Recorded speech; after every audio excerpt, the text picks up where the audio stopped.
Hibernates for 12 months of the year. It is most usually found underground in the foothills of the Andes. The bee hunts in pears and other fruits for sustenance and has a somewhat savage nature. Unlike normal bees, it produces beef extract and is worshipped by a tribe of unbelievably stupid pygmies. Here. What? Can't you read? What?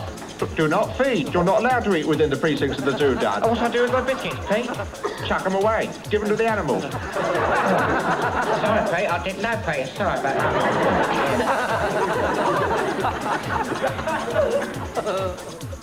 Oh, it's very nice and warm in here, isn't it, Pete? Nothing like a nice warm reptile house. Nothing like a nice warm reptile house. Nothing like it. Look at that. Oh dear. Feel like I sit down, eh? Oh, I'll tell you my special favourites in here, Dad. Yeah. Are those lovely geckos. Have you seen them, the geckos? Geckos, what are they, Pete? A gecko, Dad, is a lizard what has sucking pads on its feet. Oh, so it can hang on glass, like, is it? Well, it can if it likes. It can hang on anything, really, anything it fancies. There's a wonderful life, except, of course, it has to eat flies. Flies? Did you know that? No, I didn't know that. Oh, yes, it has to eat flies, because as you know, God created it, like he did everything else in his almighty wisdom. And all the animals have to eat each other to keep the population down. And the gecko got lumbered with flies. And, you know, it's all right when it's born. Its mother brings it up some flies all mashed up, daintily garnished with a daisy on top of it, so it can't know what it's eating. But as soon as it learns to speak, Dad, and communicate, it says to its mother, "Excuse me, what's this I'm eating?" And she has to reply, "Flies." Darling.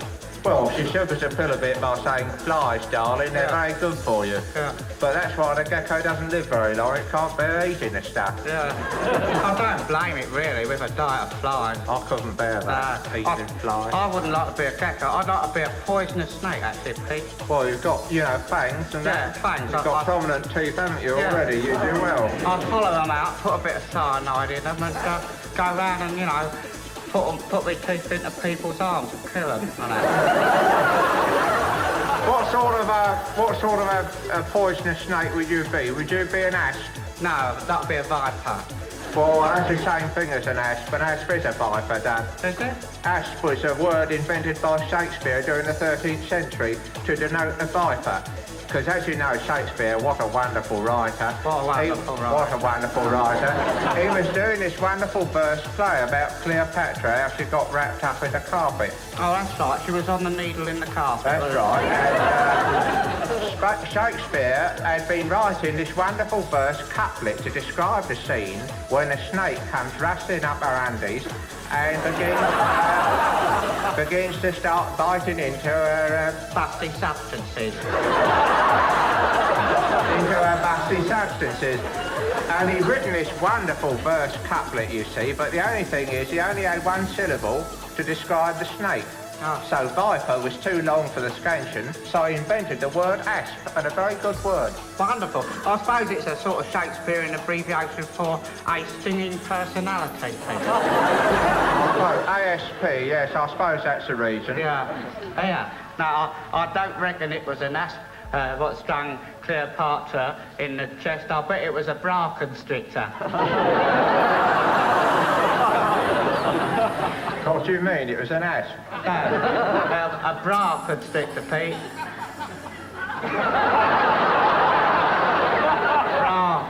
Boa constrictor. It's a joke, Pete. Oh, it's a joke, was it? Oh, it's very bad taste. You shouldn't make jokes about people who are dead, because they can't fight back, darling.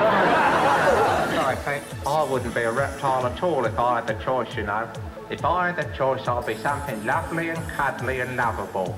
Something like those lovely hummingbirds which hum with their myriad hues above the flowers. And they've got huge long tongues, you know, all coiled up like watch springs, and they can poke them out to 40 yards long, which means a hummingbird, Dad, can kiss at immense distances. That means that you could stand on the Chiswick flyover and kiss someone up the Staines bypass. What's more, you can be hovering 4 foot above the ground and humming. A wonderful opportunity. Wonderful, wonderful. I'll tell you a creature I think is a very cuddly little creature. That's a chameleon. Versatile. Versatile creature, Pete. Wonderful. They're so adaptable. They can take on the shape and colour of anything they like. The colour or the hue can be taken also. Yeah. Do you remember Mr. Rigby? Yes. He nearly went for a wedding ceremony with one. He would have been very happy with a chameleon. They're very adaptable. Oh, they're lovely wives. You know, I was here last week, Pete, so I don't know if I told you in the zoo. Yes, you did. I saw her. Did I? Yes, Oh, yes. Yeah. And I I saw... was here with you.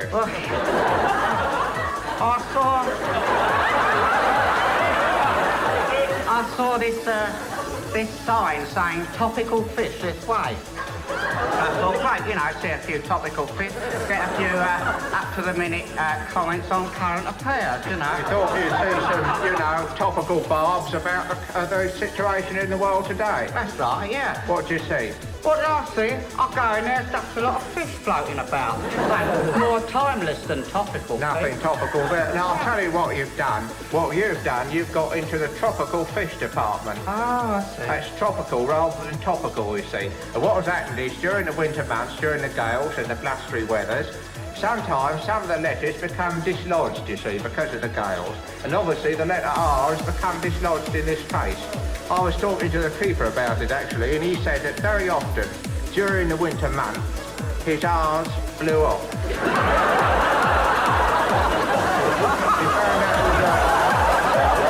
found out it was a feature of his winter life. His R's blown off. Well, I think I've had enough of the restaurant now. I'll tell you what.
I see they caught that Surrey puma at last.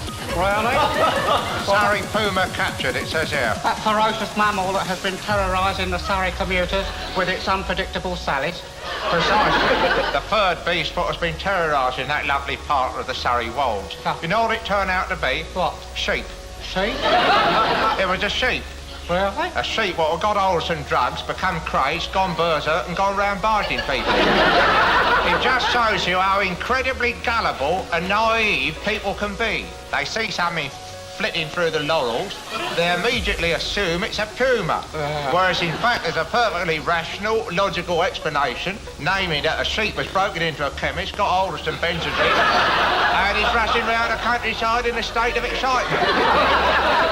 There's always a logical explanation for everything. There is always a logical explanation, Dad, for everything. Take, for example, a not dissimilar case, the case of the Loch Ness Monster. Something that has mystified the bearded Celt for trillions of years. I mean, as far as I can see, there's a logical explanation. The Loch Ness Monster is none other than... A sheep. A sheep. No, it is obviously a Venusian submarine that has been lurking beneath the Lochie surfaces for quite a time. You've been reading that Astral Digest again, haven't you? Yeah. Professor Cooper's interesting articles on space and its implications. What a load of rubbish. What do you mean? It's a load of rubbish. There's no such thing as all these things he talks about. Don't you believe in people on other planets? Of course I don't. Let me phrase it this way. I have no reason to believe that life exists of any kind on any other planet because I have seen no scientific explanation for it. It's all a projection of people's own psyche. Their own sort of inner feelings and conflicts are made forward in a phantasmagoria in the mind which takes the shape of these extraterrestrial things what people claim to have sighted. For example, take the case of that woman in Arizona. Mrs. Wainwright. Mrs. Wainwright.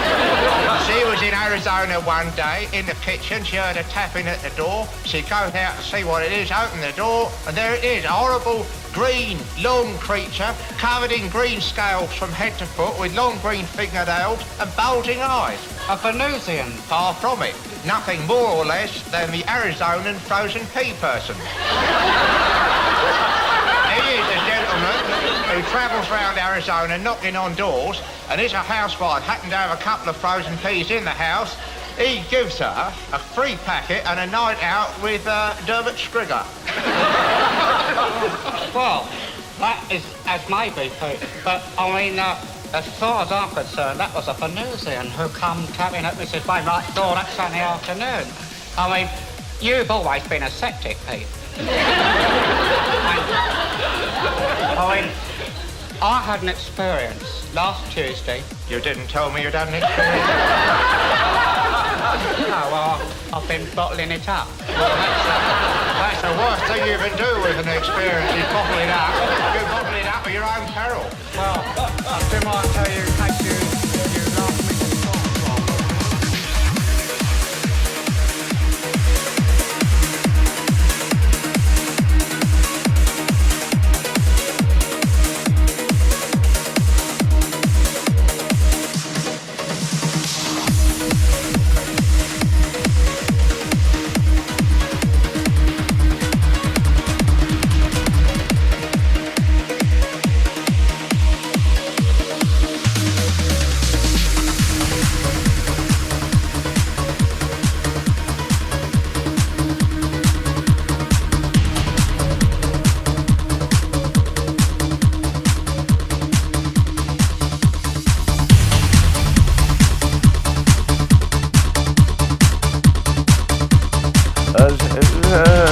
Heard an English squatter?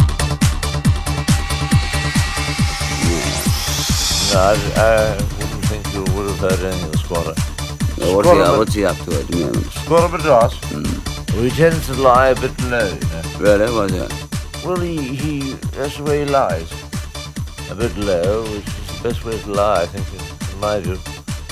But Squatter was one of my very best friends, which is him and him. He is, in fact, my only best friend. The Squatter had this incredible quality, which was, I don't know how you can define it, but I would say it was, I'd say it's stupidity. Yes. Which very few people I've known have got, quite the same extent that Squatter has. Yes. I don't know if I've ever told you the story about Squatter and the Ant. No. Have I told you about Squatter and the Ant? No. Well, Squatter was in a terrible position. Yeah. He's in Bahrain, which is a pretty bloody place to be. Yeah. And there was this ant, Yes. which had only one leg God. and only one eye. God. And it was about 2 miles away from Squatter. God. So a pretty bloody menacing position for Squatter. Yes. He was equipped only with, a hydrogen bomb, God. 6 grenades, God. and a few rifles. Yeah. And this bloody ant, with one eye, Yeah. one leg, was advancing towards Squatter at about, I'd say, about a mile every century, you know. God. Really speeding up. I think the animal was on drugs. Yes. Or heat. Or heat, yes, as you may say. And Squatter, Yes. with his extraordinary calm, took it very smoothly.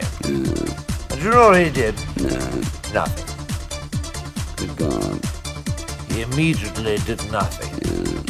And this stupefied the ant, stopped in his tracks. Didn't move an inch for about 3.5 years. But still Squatter was very much aware of the problem of the ant, with all of one leg and all of one eye advancing towards him. So he took up strategic position, about 5,000 men on one side and 7,000 men on the other side, all equipped with various kinds of guns and so on. The ant was fairly pinpointed. But what was odd, Go on. I will, was the ant understood Squatter. The ant realized he is up against somebody as good as he was. There's some sort of understanding between. They knew they were Equal yeah. in a struggle, yes. So Squatter, with a tremendous display of courage, put up his hands and surrendered. And the ant, 5 years later, 5 years later. yes, 5 years later, crept into the hole, and Squatter was gone. And this is the extraordinary thing about Squatter. He was never there when he was wanted. No.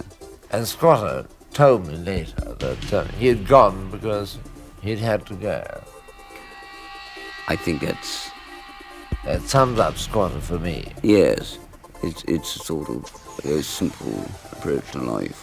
The ant, these days, is writing his memoirs, in the Sunday Telegraph. The Squatter, Squatter refuses to come he out. refuses to comment on the whole situation. He just won't. No. Just won't. I think he's quite right. I think he retains his dignity. Well, he retains everything. What I think is the tragedy about Squatter is that you know that one of these days, Yes, one of these days, he's going to let fly with the most enormous fart. well, this is a tragedy about Squatter. I mean, one has tried to hush it up. One has attempted to put cushions up his arse. One has attempted to do many things. But Squatter, taken unaware, may give fly to the most enormous fart. And this will be his undoing. Well, I just wish him luck. But I more wish than him that, luck. At the same time, I wish him a strange sort of happiness. Death. yes, I think that would be the best thing for Squatter. I think if death becomes Squatter, now, Rather than the other way round, yes, I think we'd all be very happy. I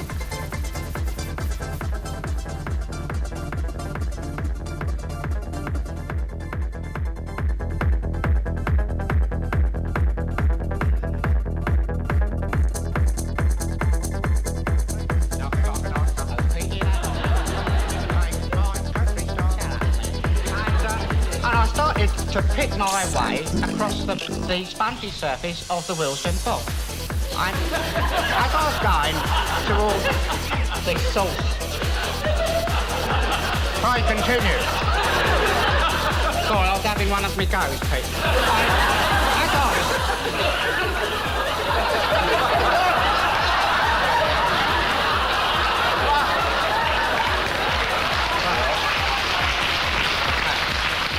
Continue, or shall I go on reading? I shall continue.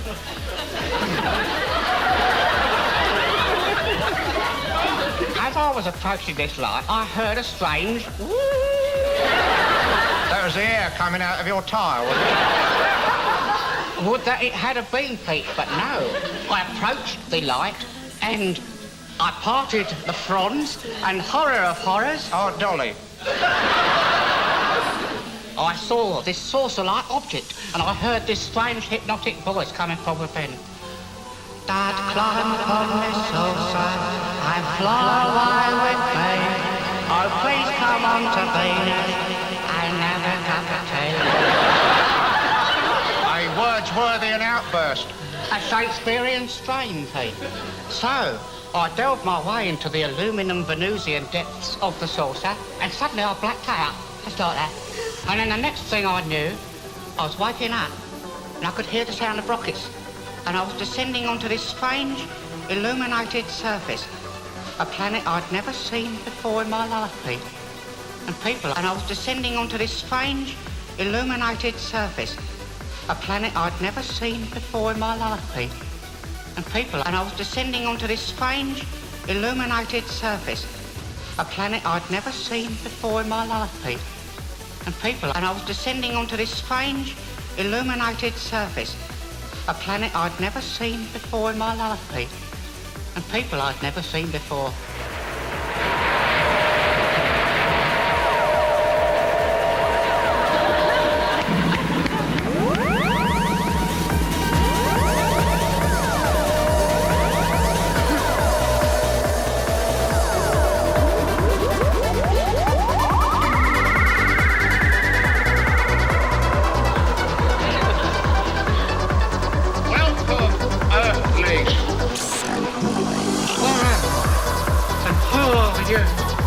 This is the planet of Dad Peter, and I am a superior being, so watch it.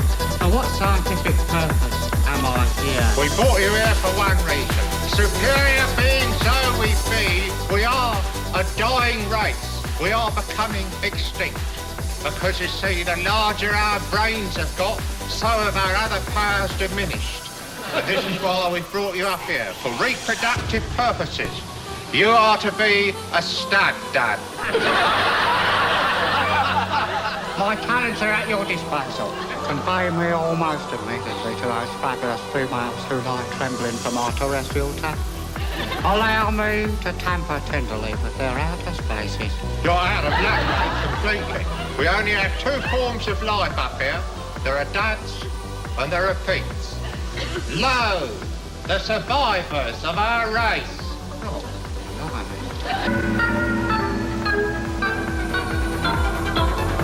Right, are you ready to breed? Ah, yes, let reproduction commence. Right. England! How does it float like that? Well, we've got two little bits of wire there, you see, and there's a bloke up there with a fishing rod. That's what makes it possible. Oh, I see. Hello. Right, now, for breeding purposes, place the nose against the bowl and concentrate on a little peat, right? Right. Go. Concentrate. Concentrate. Do you feel everything coming yet? My nose is starting to twitch. Contractions are beginning. Oh. Oh, dear. But... Oh, look at that. You bloody idiot, that's another dad. That's not a Peter. I bet a dad, a fat lot of bloody use you are. Destroy it. What you talking about? Get back to the planet where you belong, Earthling, with no room for tricks like you up here. Get back to Wilston. Get off into your saucer. Take you away from here. Go on then. I should cocoa, you inhuman monster. How dare you say that to a superior being? Well, I never. Ready for takeoff?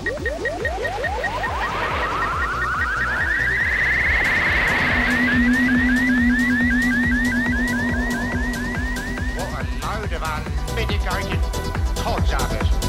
Oh, what do you mean? You didn't believe me? Of course not. The only thing that ran through was that I was a superior being. The rest of it is obviously a projection of your disturbed psyche. Well, I had proof. Proof, let's see then. Exhibit 1. The original